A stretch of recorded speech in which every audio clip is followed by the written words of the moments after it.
Morning. We're still talking about picture hanging today, and today we're going to be tackling the notion or the problem sometimes, if you will, of paintings and how they must relate to the size and the proportion of the space that they're going on.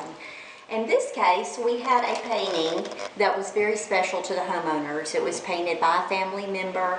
It's been in their home forever, and they really wanted to use it, and they really wanted to use it in this room.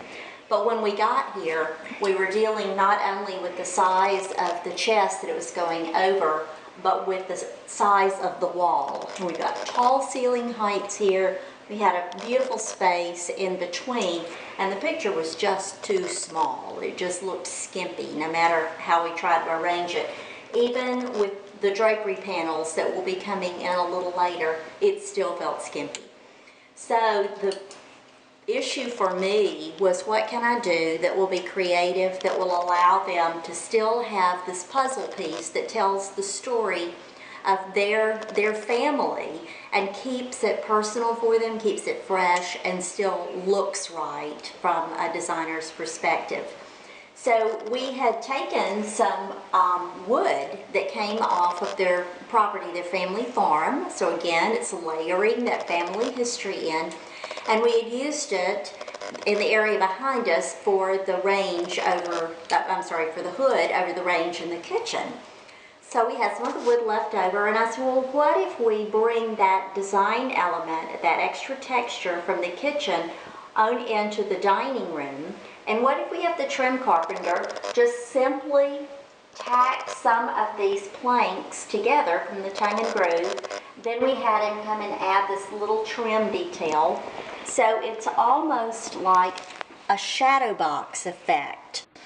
That you have the painting, which already had its frame that was painted a gray that related beautifully to the chest. This used to be a dark red cherry.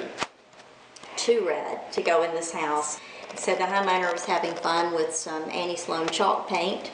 So we painted this with the white and then with the blue and then waxed over it to get this beautiful antique effect that was already coordinating with this without being matchy.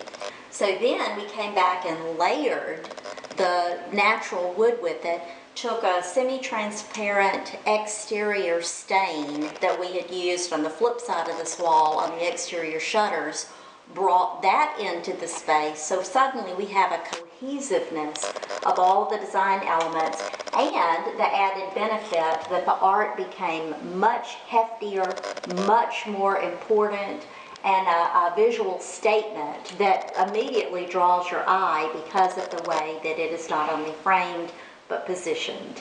So just another trick that was born out of necessity that I think worked beautifully, and we'll probably be using it again sometime.